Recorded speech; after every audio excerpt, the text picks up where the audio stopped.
ముందుగా తులసిరెడ్డి గారు సరేంటంటే కాంగ్రెస్ పార్టీలో వైఎస్ఆర్ తెలంగాణ పార్టీ విలీనం అనేది లాంఛనం అనేదే కనిపిస్తా ఉంది.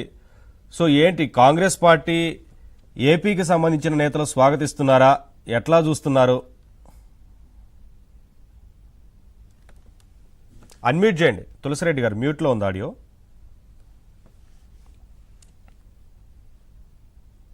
ఇప్పుడు యా క్లియర్, చెప్పండి. ఇప్పుడు ఓకేనా? Okay okay. ఈరోజు ప్రధానంగా వచ్చేసి మీటింగ్ జరిగింది. రాబో లోక్సభ అసెంబ్లీ ఎన్నికల్లో మనం ఏ విధంగా ముందుకు పోవాలి అనే దాని మీద మెయిన్గా దానికోసం జరిగింది.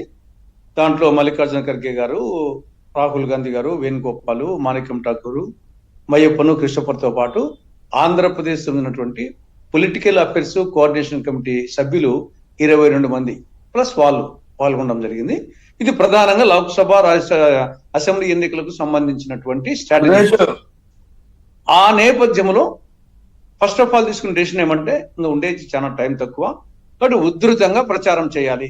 కాంగ్రెస్ పార్టీ పరంగా ఒక నిమిషం కూడా వేస్ట్ కాకుండా ఉధృతంగా ప్రచారం చేయాలని ఒక నిర్ణయం. రెండవ నిర్ణయం వచ్చేసి నాయకులు వచ్చేసి ఏ పార్టీ నుండి అయినా సరే, న్యూట్రల్ గా ఉండే వాళ్ళైనా సరే, వాళ్ళు కాంగ్రెస్ పార్టీకి లాయల్టీగా ఉంటూ కాంగ్రెస్ పార్టీ ఐడియాలజీకి అనుకూలంగా ఉండేవాళ్ళు ఎవరైనా సరే, ఏ పార్టీ నుండి అయినా సరే, ఎవరు వచ్చినా సరే చేర్చుకోవాలి అనేది రెండో పాయింట్. ఆ నేపథ్యంలో షర్మిల గురించి కూడా వచ్చింది. ఎవరైనా చేర్చుకోవాలి అనే నేపథ్యంలో షర్మిల గురించి కూడా వచ్చేసి ఆవిడ వస్తే ఏ విధంగా ఉంటుంది, ప్రయోజనమా కాదా అని అడిగినప్పుడు, రాహుల్ గాంధీ అడిగినప్పుడు ఆల్మోస్ట్ వచ్చేసి ఒకరిద్దరు తప్ప అందరు కూడా ప్రయోజనమే, బాగుంటుంది, చేర్చుకోండి అని చెప్పారు. అంతవరకు జరిగింది. ఇంకా మిగతా ఆవిడకు తప్పకుండా ఆవిడ సేవలను ఉపయోగించుకోవడం జరుగుతుంది, గుర్తింపడం జరుగుతుంది.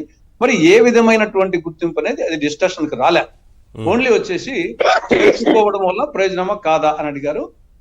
ఒకరిద్దరు తప్పని చేసి అందరూ కూడా బాగుంటుంది అని చెప్పారు. ఇంకా మిగతా ఆవిడకు పదవుల గురించి కానీ వేరే విధంగా అది చర్చకు రాలేదు.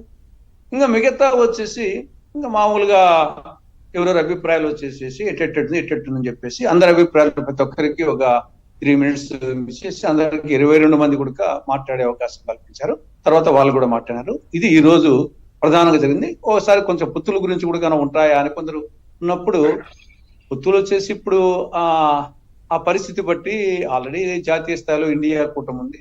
సరే, ఆ ఇండియా కూటమి నేపథ్యంలో ఇప్పుడే తీసుకున్న డెసిషన్ కాదు, తర్వాత అనేది ఇది పొత్తులకు సంబంధించి, ఇది షర్మిలకు సంబంధించి, ఇతరులను చేర్చుకోవడం సంబంధించి ఉధృతంగా ప్రచారం చేయాలనేది ఇవి ప్రధానంగా తీసుకున్నటువంటి నిర్ణయాలు ఈ రోజు మీటింగ్ లో. సో ఏంటి మరి ఏపీ నేతలంతా ఒకవేళ పిసిసి చీఫ్ గా తీసుకొస్తే గనక స్వాగతిస్తున్నారా అనేది? అదే టాక్, అది డిస్కషన్ కే రాలేదు. అది ఓన్లీ చేర్చుకోవడం వరకే ఈరోజు వచ్చింది తప్పని చేసి ఇంకా పదవుల గురించి ఆ ఇష్యూ. ఒకవేళ ఆ పదవి ఇస్తే ఏంటి మీ కాంగ్రెస్ నుంచి ఏంటి స్పందన ఏంటి చెప్పండి.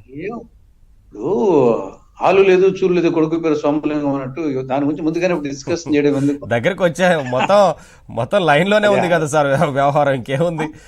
చేర్చుకోవడం వరకు వచ్చేసి డిస్కషన్ జరిగింది. చేర్చుకోవడం వచ్చేసి చెప్తుంది కదా, ఒకరిద్దరు తప్పని చేసి అందరూ వచ్చేసి చేర్చుకోమని చెప్పారు, బాగానే ఉంటుంది చెప్పారు. అంతవరకే జరిగింది. అంతకు మించి తక్కువ జరగలే, ఎక్కువ జరగలే. మిగతా దాని గురించి డెఫినెట్ గా వచ్చేసి ఆవిడ సేవలు ఉపయోగించుకోవడం జరుగుతుంది, ఆవిడకు గుర్తింపు ఇవ్వడం జరుగుతుంది. అది ఏ విధంగా అనేది అధిష్టానం చూసుకుంటుంది. అంతమించి ఇంకా నథింగ్ సార్, నథింగ్ లంఘించలేదు. చెప్పండి, ఏ విధంగా ఉపయోగించుకోబోతున్నారు? అంటే క్యాంపెయినర్ గా ఉపయోగించుకోబోతున్నారా లేదా? ఆవిడ గురించి నాకు అంత అవసరం ఏముంది వచ్చేసి ఆవిడ గురించి అంత వస్తానంటే తులసిరెడ్డి గారు 5 గంటలకు వెళ్ళాలన్నారని అనేది తినాలి, నాది తిన్నట్టు ఆవిడ పులిందిలే, నాది పులిందిలే, అంత నా భుజాన్ని వేసుకోవాల్సిన అవసరం ఉంది.